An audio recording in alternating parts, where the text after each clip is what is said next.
Well, hey everyone, Tom Miller here. I'm really excited to kick off this next session of our Charter Vendor Expert Series.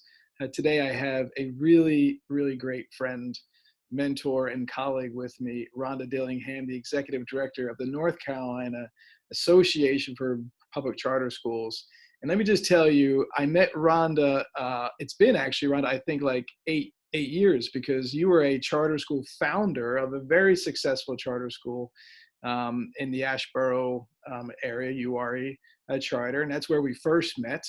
And I was in charge of the charter application process at that time, and it's just really exciting to have someone in your seat, right, your role now, who actually walked the talk of opening up a public charter school. When I think about the challenges in opening up a school, like I've completed many marathons, I've got my doctorate degree. I don't think any of them are anywhere near as hard as actually physically opening up a charter school. So Rhonda, over the last 5 plus years now, has been in this role, and I've just loved what you've done, the work through your education, the advocacy, all the opportunities that you've provided charter school leaders and teachers and students and business members through the association, having well over 150 schools on your climb to 200, and the largest charter school conference ever in North Carolina, year after year after year.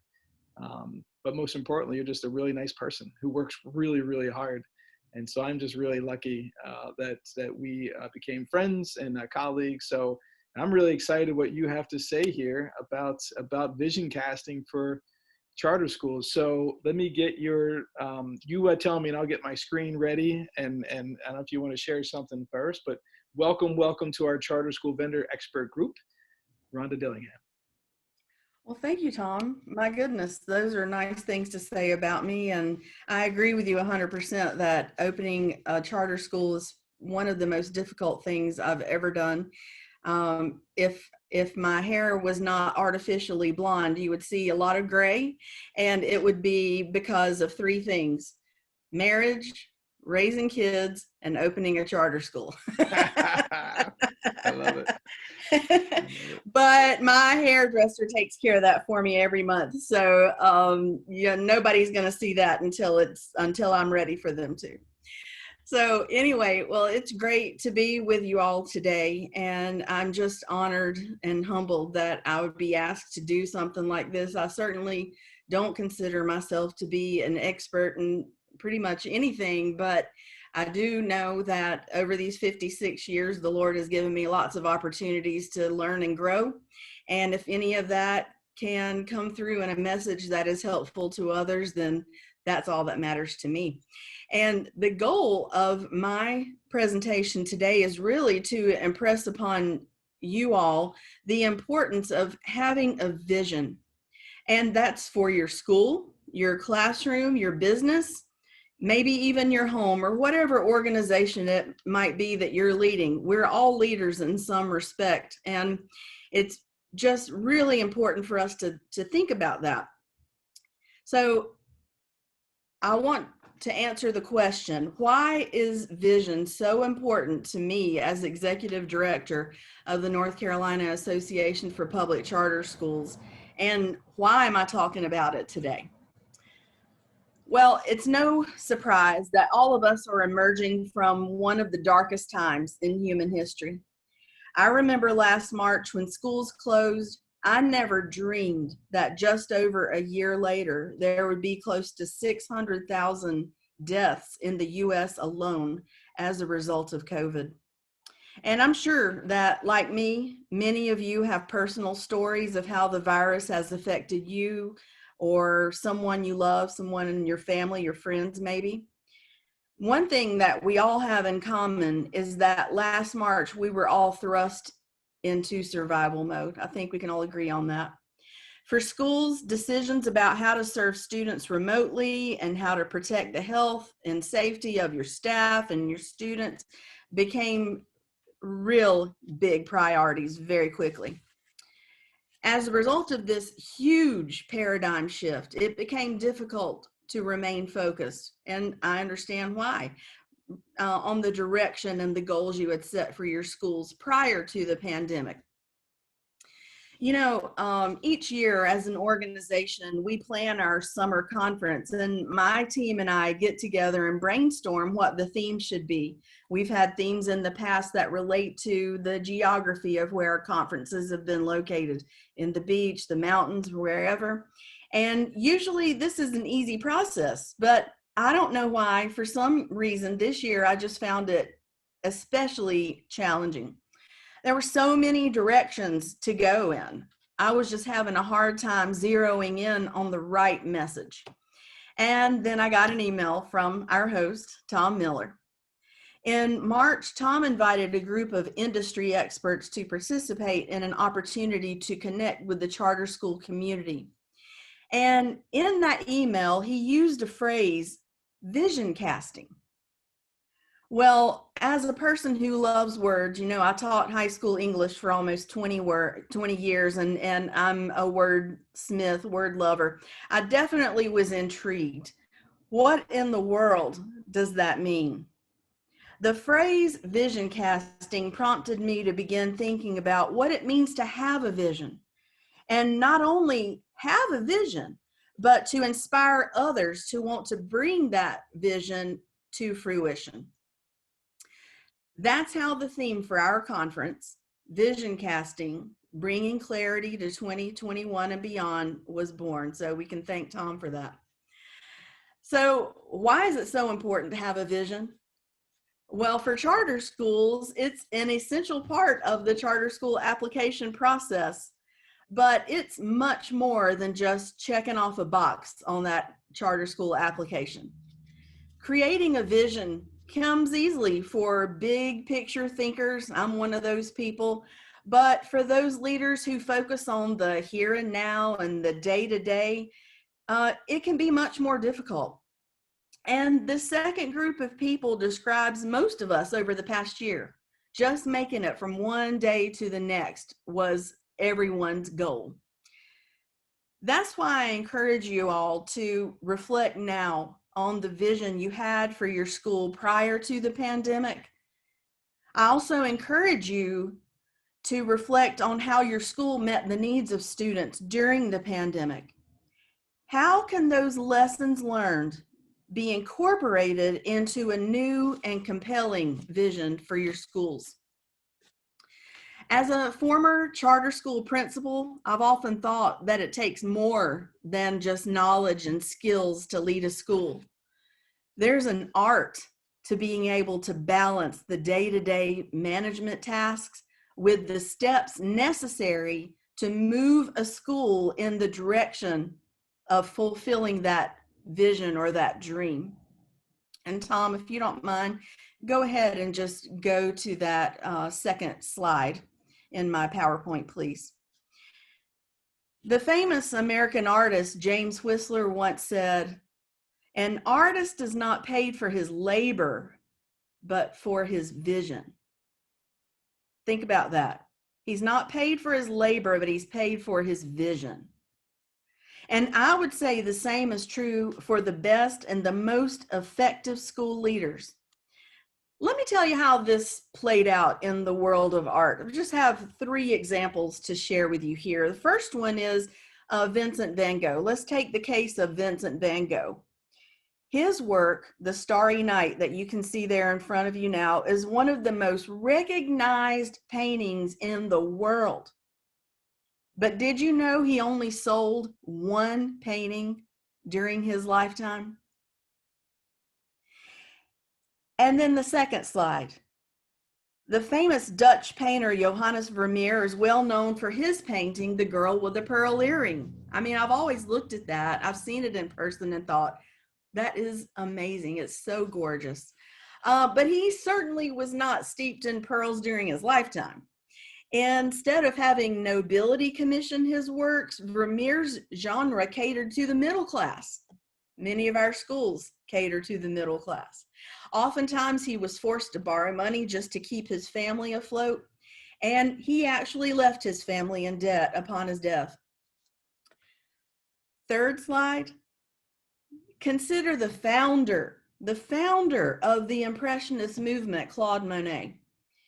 With his seminal work, Impression Sunrise, it's now studied and appreciated in art colleges around the world. But he received little but abuse and criticism when the painting was first revealed.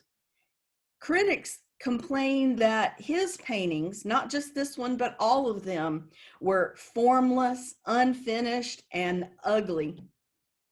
Now imagine anyone saying that today about Monet.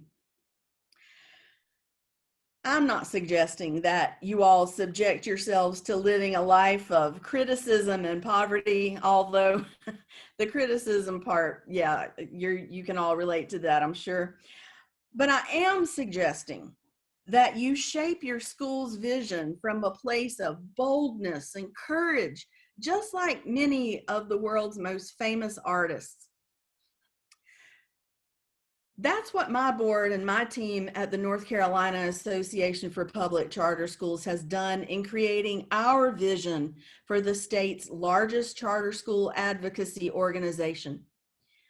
Just over 4 years ago, we began this organization with around 40 member schools and a handful of vendor members. Today, we have over 150 member schools, and every major charter school vendor in this state is a member of the association. That is an accomplishment that I'm proud of, but that's not the most important thing to me. I think the most important thing in building that momentum has been the relationships that have been created between charter school stakeholders and the association. Part of it, I think, has to do with what Tom said earlier. I know what it's like to lead a school. I know what it's like to write a charter application, to find a founding board that works together in cohesion, understands what governance looks like, what it's like to lead a school and be stepping out in faith with no money, no resources, all of that. I completely understand what it's like to try to find your students so that you can meet the needs and pay your teachers their salaries. All of that, I think, has really paid dividends in building those relationships. My founding board and I crafted a vision for the association whereby you all would come to see this organization as the trusted source for charter schools in our state. And that vision is founded on a three-pronged approach: support, education, and advocacy. And that was the next slide, Tom. Let me tell you a little bit about what that means. We provide support in the form of professional development and a connection to resources. This was especially important during the pandemic when so much information was being thrown at you. One of the highest compliments I've ever been given while I've served in this role came from Lila Minot of ACE Academy, when she told me that I had a knack for taking complicated information and distilling it into something that could be easily understood. I laughed when she said, "Rhonda, I never miss reading one of your emails because I know it's going to have a piece of information in it that is so important." That is a true compliment, and I'm humbled by that type of comment on the work that I do. We also educate the public and legislators about what charter schools are and what they aren't, in the form of press releases, op-eds, interviews, our newsletters, and so much more. Finally, the North Carolina Association for Public Charter School advocates for your schools in the halls of power on Jones Street in Raleigh every day. And we do all of this for $3.50 per student annually. In fact, the National Alliance did a survey a while back, and they discovered that our dues here in North Carolina for the association are among the lowest, if not the lowest, for a CSO in the country. And I'm proud to say that our due structure has not changed since I became the executive director over 4 years ago. And this is my call to action. I invite every charter school in this state to join us in making this the most engaged charter school support organization in the country. We need all of you, because without every school in this state supporting the work we do, we can't have the kind of influence and the kind of impact that we need in Raleigh every day. And our vision for supporting you continues to grow. In the next few months, you'll be hearing some exciting news about the growth of NCA PCS, and I can't wait to share it with you. I'm chomping at the bit to share it with you now. We're just not quite there, but stay tuned. You'll hear from me soon. This sense of boldness has infused our legislative agenda as well. Just picture this. In North Carolina, picture a time when charter schools will have the right to go to their county commissioners to request funding for capital projects. You know, that's never been allowed. In the 25 years we've celebrated charter schools in this state, that has never been allowed. Or imagine a time where districts will be prohibited from requesting unnecessary student information in their attempt to avoid payment. You've been there, you know what I'm talking about. Both of these concepts are part of our legislative vision for charter schools. And that's why I'd like to introduce you to the head of our government relations team, Kevin Wilkinson. And Kevin is going to update you on the bills circulating through the General Assembly now that could affect charter schools in the future. And Kevin is going to share with you how your efforts saved our charter schools omnibus bill when it was still in the House just a few weeks ago. So Kevin, the floor is yours. Thanks, Rhonda. Can everybody hear me? Yes. Great. And I'm Kevin Wilkinson. I'm a partner at EQV Strategic. We're the contract lobbyists, proud to represent charters. I've worked in education on the federal and state space, from Capitol Hill to the General Assembly, to DPI, and to our university system. Education's a passion of mine. Wife was a teacher, now a speech pathologist, and you know, something I've worked on charter school legislation for years, helped move a lot of it, and I've seen the great work of folks like Rhonda and the association and the schools, the leaders across the state. Something I was taught. I cannot wait to the day that I have kids and get to push them towards this, because if you give parents a choice, you give students a chance, and many of you are leading that, and very commend you all for all that work you're doing. I'll give you a brief. Actually, Dave Machado, who's head of charter schools at DPI, he gave an update yesterday. I'll give you some facts. The General Assembly, he said currently, you know, going to Rhonda, you know, the 25 years of charter schools, we're led to innovate and to continue to innovate, and we see that across the state. I've been to a number of charters, and honestly, and traditionals, and charters that always exceed, but seeing we're 200 charters, 126,000 students, every grade increased enrollment last year. 78% of charters have a waiting list, so that's huge, and 76,000 students on the wait list, and then we have 98.9 of schools meeting or exceeding financial and governance goals, which is up from 33% in 2015. And then we have here 108 out of the 200 offer bus transportation, 170 offer free and reduced lunch, 70 through federal supported programs. Charters receive 7.5% of total ADM in North Carolina, which is $734 million out of $10.3 billion. I'd love to see that number go up. That's something I've advocated for years, because we need more support for charters. There needs to be more equity among charters and our traditionals here. And then the largest percentage of charters students in rural areas is in Halifax County. So those are kind of the top line items from the presentation from Dave Machado to the General Assembly yesterday. I'll move quickly. We'll cover the budget just real quickly. That's everyone's probably hearing things in the news. They have the Senate.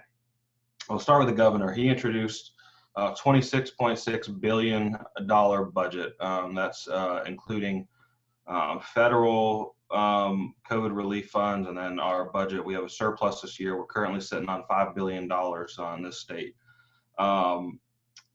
Typically how budget's working is every biennium it switches. Last biennium was the House, so they lead with the budget. Right now we have the Senate leading with the budget.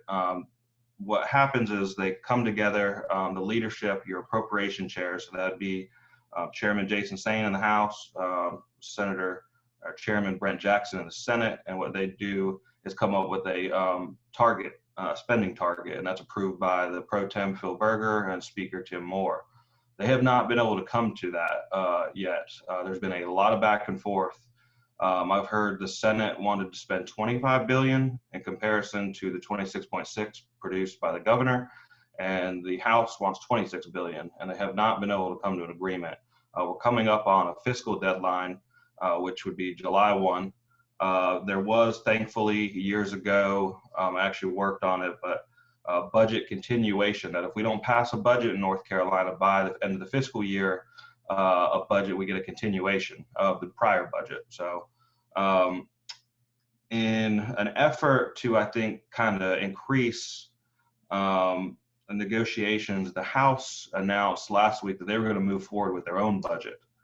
The Senate, they didn't really respond to it, so we're still kind of waiting. Hearing there's continued negotiations, and we're going to hope to see a budget, or at least target spending, and then we'll go through the budget process. I don't think they're going to make it before the end of the month, because you have to take, budget's got to go through all your subcommittees. It's got to go to your appropriation. It's got to be approved. And then they send it over to the other chamber. Same thing happens in the House. And then they go to a conference, and then they send it to the governor, and the governor signs it or vetoes. So I think we're still a bit of ways on that. But to move over to policy, to speak about what Rhonda had touched on earlier, we have our charter school omnibus bill. That is currently sitting in Senate rules. It passed the House, but not without, we had some opposition. The School Boards Association and the county commissioners had gotten together and to oppose our bill. I had worked on it with other folks, folks who, there's other lobbyist organizations who represent charters individually, or operators, etc. But it was our bill. We led most of it, and we had pieces in there, which part one will provide remote instruction. What that does, it's going to allow you guys, or maybe to share, in your county or in your network, maybe a program you offer, or you have a specialized teacher where she could go on virtually and teach to students across the county. Other part, most important, I've seen this come up many years in the past, which provide capital funds to charters, and that's not only capital R&R, that also is a technology. There was a story on the House floor that came from Representative Larry Yarborough, who was the sponsor of our bill. In Person County, their county wanted to buy every student a computer. Because of the law, they could not provide a student computers to all the students, specifically the ones in charter schools, even though the county commission had the funds and wanted to do it. So this is something that's going to solve that. That is what's meeting the most opposition from School Boards Association and the County Commission Association. But I'll touch on this, and I want to give you guys and Rhonda, everyone who was part of it, a shout out. When we started to meet that opposition, there was Representative Julia Von Hafen and Representative Pat Hurley had run an amendment to take out the capital piece, which would have gutted a very important piece of the bill. We had kind of put our heads together, and Rhonda, I'll let her touch on this, But, with legislators and elected folks, they really like to hear from folks in their district, stakeholders, constituents, et cetera. And it really can make a difference when you get into these kind of situations. But Rhonda, why don't you go ahead and touch on that, kind of what we did? Yeah, so I was actually up in the mountains visiting Mary Jo Dyer's school a couple of weeks ago and some other schools, and Kevin contacted me late on Wednesday night. That was like 2 weeks ago, I think, and said, our bill's in trouble. We have some opposition. What can you do? And so that's when I decided I would email all of you and say, listen, if you don't want this bill to die, we need your help. And we had a number of charter school leaders, operators, board members email their representatives in the House to say, leave House Bill 729 intact, leave it alone. And, the voices of charter schools in this state have grown tremendously. Kevin said earlier, we have 126,000 students now with over 200 charter schools. That number of schools has doubled since 2011 when the cap was lifted. Your voices are important and they pay attention. If these legislators, when they hear from their constituents, they sit up and listen. And so between Wednesday and Thursday, when the caucus met at 1:30, these legislators had received a number of phone calls, emails, and letters. And we were able, because of your efforts, that most important work that you did that day saved our bill in the House. And Kevin is a great and important part of our team, but he and I can only do so much. You are the boots on the ground. You are the ones who are living this. You know what it would be like to be able to go to your county commissioners and say, hey, would you like to help us out with our technology needs? And they would be able to say yes or no. But right now, the only thing legally they can say is no. So this bill would simply allow them to fund your capital projects. And it's not a have to, it's a may. That's why we call it May Capital. So, I can't thank you enough for the efforts you put into saving the bill, because it made it through crossover to the Senate. But the thing is, now that it's on the Senate side, we have even more work to do, because now the School Board Association and then those county commissioners who oppose the bill, they realize that you made an impact, that your voices were heard. And so they're going to be fighting even harder now to stop it in the Senate.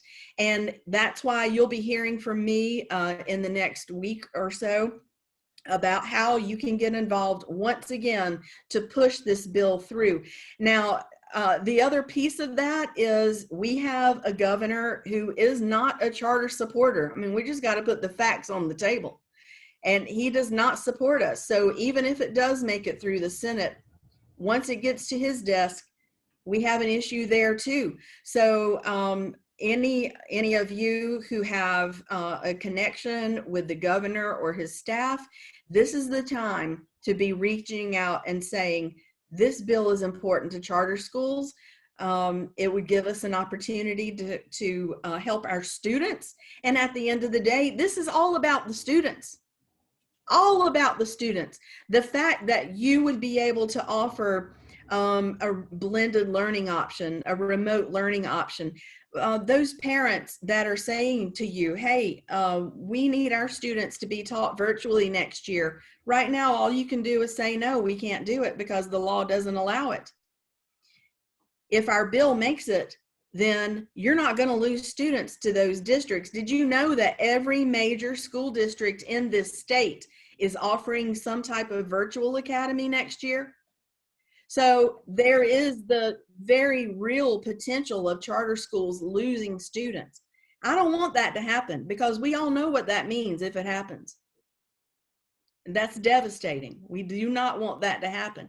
We want to be as innovative as the districts are. And for them to be able to offer virtual academies and charters can't, to me, that's just backwards. It's backwards. The charter schools should be the ones who are on top of innovation. So there's so much about that bill that we need to preserve. And you'll be hearing from me to please, please help us out with that. Reach out to those senators in your districts, talk to them, tell them why it's important to you. And Kevin, you asked me to speak. I feel like I kind of went off on a tangent there, but I just feel like it's so important. I really would love to see us have a victory with House Bill 729. So go ahead. It's no, it's so important. And again, I want to thank you guys. You guys were able to get on the House side Speaker Tim Moore, who he's favorable to charter schools. He's never been a champion per se, but the problems kind of started within his caucus when the amendment was going to run. So he had him step up. You had Destin Hall, who's the rules chairman, Representative Destin Hall. You had Representative Jason Sain, who's the senior appropriations chair. These are the most powerful people in the House who are now champions because they feel that these are items that we need to succeed. So I just want to thank you, everyone who helped with that, and Rhonda for your leadership on that.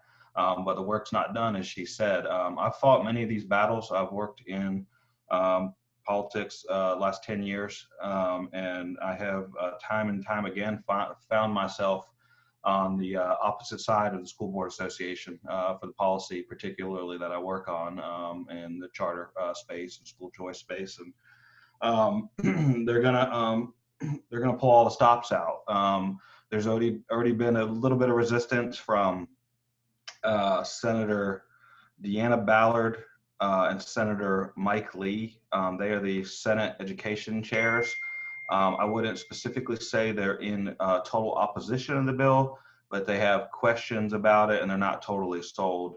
So it's going to be important. That's my job as the contract lobbyist to make sure that they have everything that they need, and Rhonda and members of our organization as leaders of schools to be able to express why these things are important. And we're going to be working on those meetings here shortly. But there's other folks on the education committee. What we can do is talk to Rhonda, organize, and she's going to be reaching out to you guys so we can advocate to these folks to make sure they know how important this is. And switching from the omnibus, another important issue, which actually just got moved out of Senate rules. It made crossover past the House and just got moved to Senate Education, is House Bill 335, which is timely payments to charter schools. That's important. That's something at my time when I was at the Department of Public Instruction, we had heard about. There seems to be unanimous support for that. I know in cases, I actually just heard from somebody last night who is starting a new charter school in Pembroke, North Carolina, about how they will not receive any funds until I think September.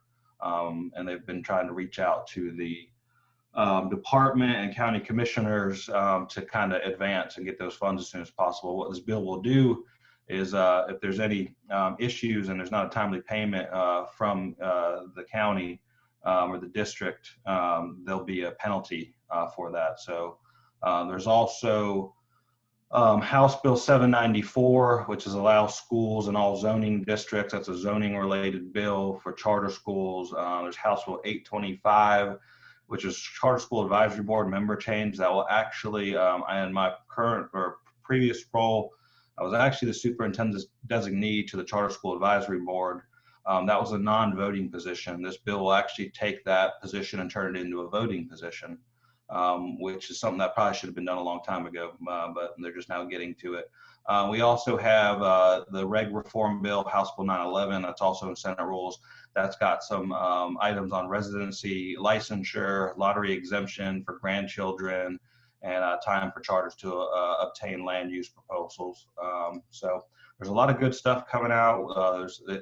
I'll tell you, my years, because I've been at the General Assembly now for about 8 years in various capacities, but this is probably the most pro-charter General Assembly that I've seen in a while. So I really think this is kind of a good year for us to get these things done, but we can't take any of these things lightly, as Rhonda said, and we need to pull everything that we can to make sure we advocate and let these folks know what we need to succeed, especially after a year like we had this last year going into the next school year. So I'll end there. I know that was a lot of information, but if anybody's got any questions, I'm happy to answer them. Tom, do you want to take a moment to allow questions? Yeah, sure. Anybody can unmute themselves. And, as, someone who's worked those halls that, Kevin's in, like, it's a never ending waiting game. I remember years ago when we were, battling for the local funding, the fund aid, there's no calendar. It just is like, hey, you just got to be ready. And if you get 5 minutes with a champion, you got to have that conversation. So it is really critically important that every charter school leader builds a relationship with their local elected officers. And especially most exciting is you're going to have an opportunity to actually ask for money from your local county commissioners. I mean, it's going to be huge when we get this passed. So everybody needs to be working hard and have a better understanding of your impact on the community. So either put a question in the chat or go ahead and unmute yourself. You got two experts here about charter schools in the future here. And I love the vision casting aspect. So it's really, really critical. Anybody? Mary, so your question, or I'll shoot a note to Representative Gillespie and Senator Corbett, a good friends of mine. So I'll just give them information, tell them what we're working on, and if you could just share anything we talked about with them today, how important, especially with Senator Corbett, how important House Bill 729 is, and that it's sitting in rules, and he needs to reach out to his colleagues, Deanna Ballard and Mike Lee, and tell them to move it. Can you give me those two names again? The two he needs to reach out to, please. Yeah, it's Senator Deanna Ballard. She represents Watauga County, and Senator Mike Lee. He is from New Hanover. They are the Senate education chairs, and House Bill 729, which is the charter school omnibus, that's sitting in Senate rules. And we need it moved to education and for them to take it up. Well, I think Rhonda just planned this timing perfectly. We literally got that notice right as I was going into the meeting. Okay, great. And then also, well, I guess the other thing you could ask them to do is to, the bill does sit in rules now, so it would be advocating to those two folks, but Bill Rabon, Senator Bill Rabon, R-A-B-O-N, he's the rules chairman. He's the one who moves the bills to moves the bills to the other committee. So, if he can talk with Senator Rabon, I'm going to be doing this as well, but, having an elected official talk to another one, that goes a long way. So you could help us there. I'd greatly appreciate it. Thank you for this information. I don't know what we would do without Rhonda and the association and this type of information, because no one on the ground with the charter world can process everything. So thank you again so much, Rhonda. That's a big point. Oh, yeah, Mary Jo, I have laughed so many times since I visited the Learning Center thinking about that story you told me. Which one? Oh, no. The song. Oh, may I at least share it with these folks? That's what I want you to do, if you don't mind. And Tom, you will just be laughing out loud, but I mean, we are just a small, scrappy little school, small and mighty most of the time. And then most of the time not having the sense to not know we're not small and mighty. So for years, I would hit the brick wall with some challenge in my charter world. And I would belt out in my office, "Help me, Rhonda, help me, Rhonda." Our front desk secretary just, she'd explain to whoever happened to be hearing this, she'd say, "She's lost it again." She envisioned somebody named Rhonda coming to help her. Well, then Rhonda Dillingham called our school. The secretary comes waltzing in. She said, "You're not going to believe who this is. It's Rhonda. And she's calling, and she's here to help charter schools." So now, it's a shame I can't really sing, because this would be a great advertisement. Oh, Mary Jo, thank you for telling that story. That's so cute. I love it. It inspires me. I thank you so much for that. And it just hit me that I was recorded singing that. Oh, no. Oh, it was cute. It was cute. You know, Anybody have any questions for Kevin?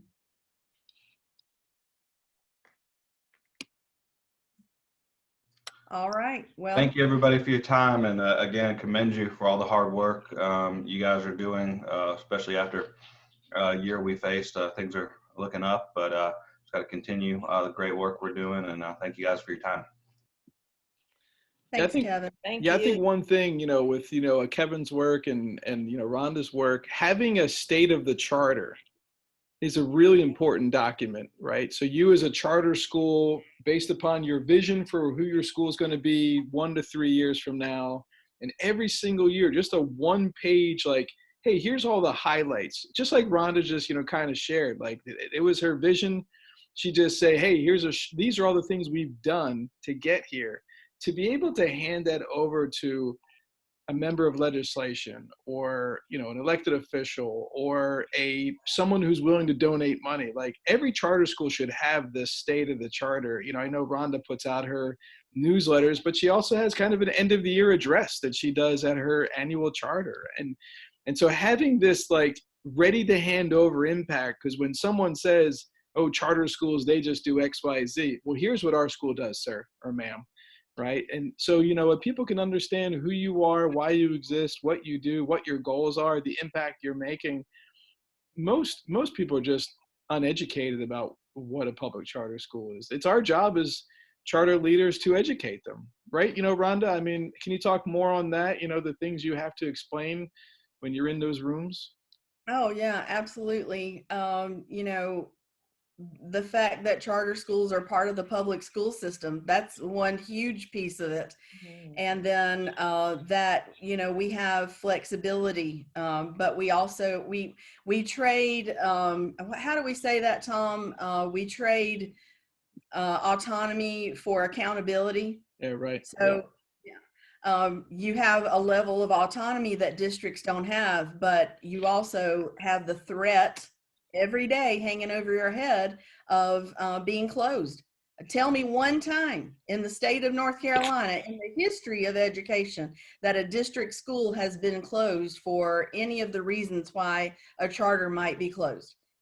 Never happened. The only example I can think of would be part of the ISD, the Innovative School District, where they took over that school in Roland. But that's the only example.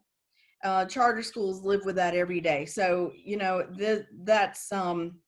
that's part of the message that I share with the leaders in our state. And the facts that you were talking about, Tom, the state of charter schools.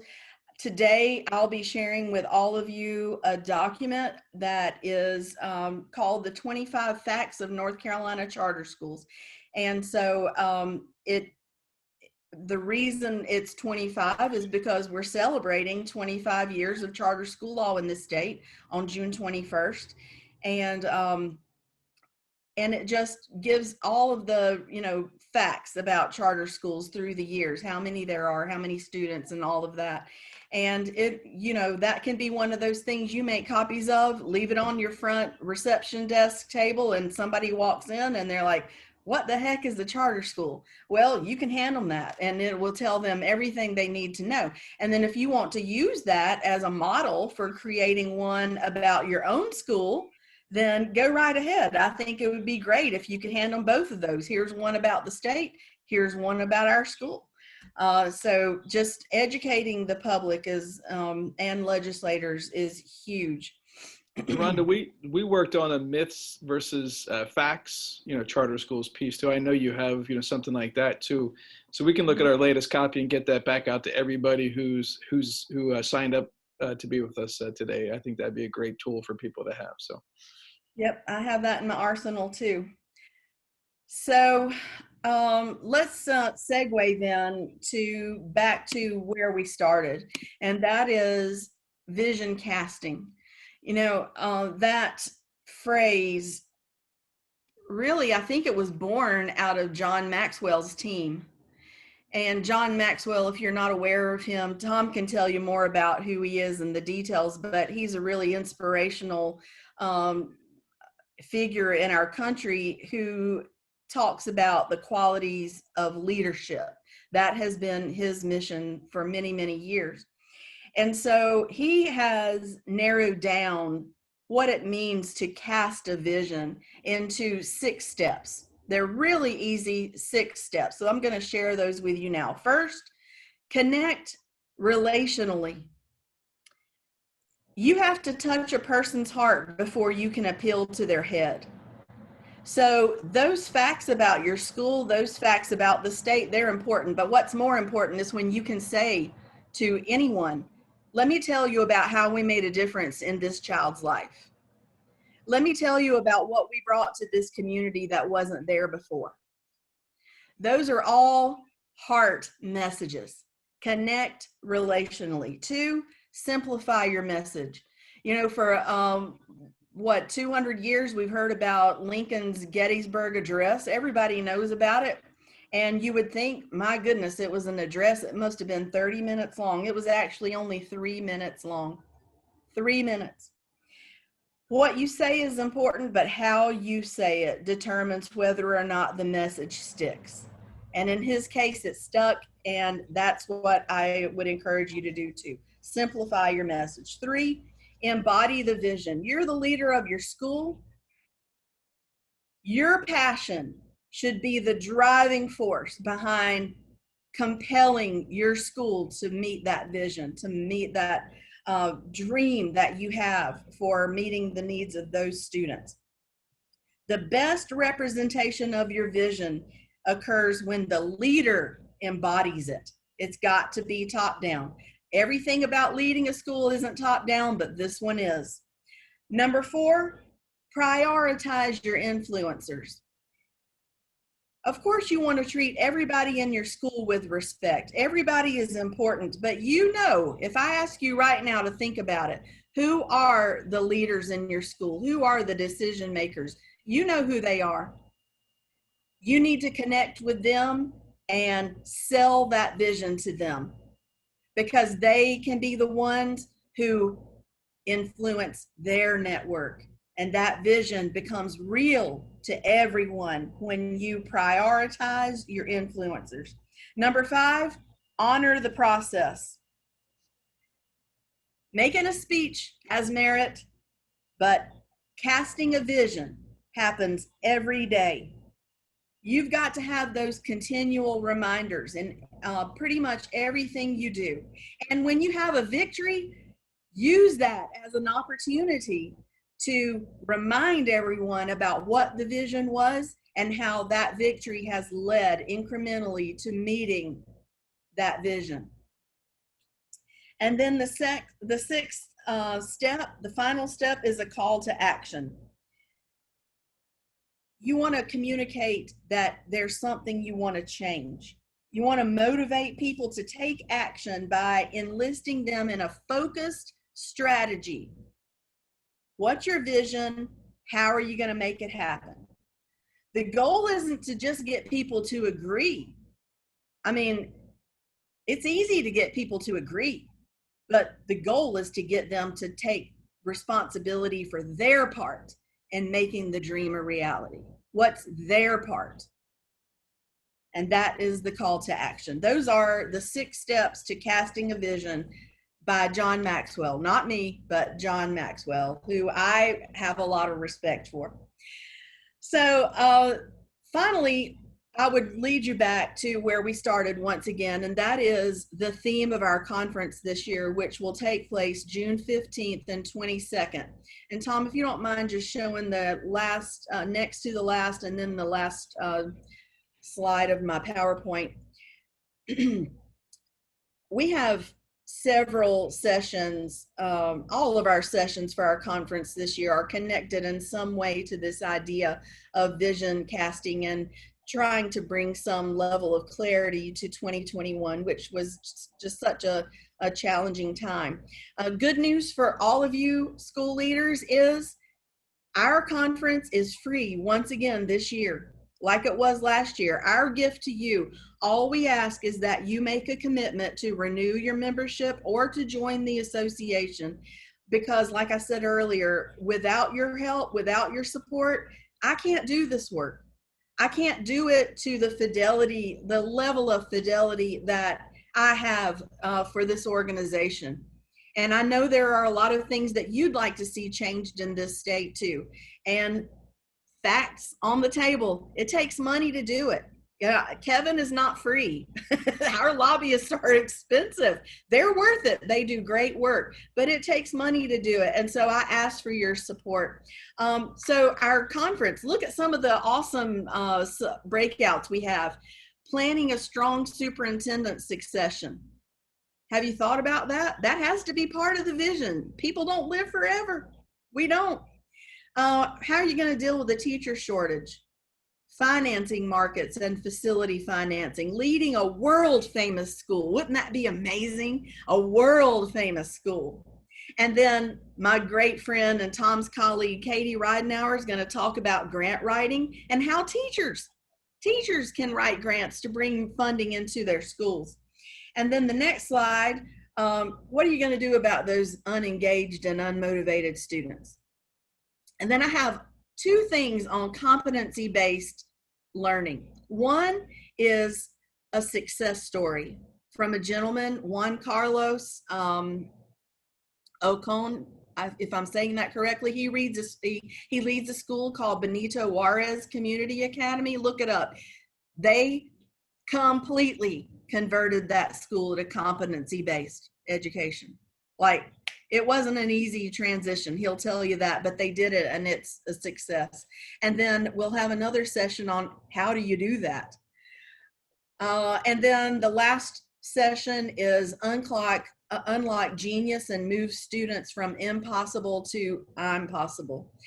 All of these focused on that idea of strengthening your vision for your school. And I ask you all to today go to our website, ncpubliccharters.org, and click on the link about our conference, register for it, and we'd love to have you join us. Last year, we had over 1,000 registered attendees for our virtual conference. That's the largest charter school conference on record. Prior to that, in 2019, our last in-person conference, which was the one up in Cherokee at Harrah's, that was the largest charter school conference on record up until that date. So we're growing, we're excited, and you're going to learn more about us going forward. Join us. Get on board. Join us. That's my ask. Thanks, Tom. I love it. I love it, everybody. You know, vision is so important, you know, Rhonda, right? So I want you all to envision yourself July 15th and 22nd, right? Learning, growing, building a plan for your school for next year, networking with other leaders. I mean, if you haven't been part of the charter school conference, whether it's been the virtual or, you know, or the face-to-face, like I've been to every one since 2009 when I was a principal. I never don't leave there without new vision, new ideas, and new thoughts and new individuals. So it's free.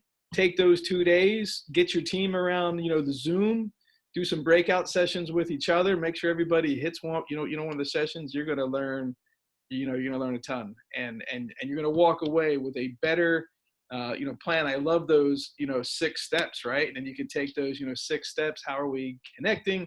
How are we going to simplify our message? How are we going to embody this vision, right? Because everybody, if you've been on my sessions, the hardest person to lead for me is Tom Miller. So like, it's just really hard.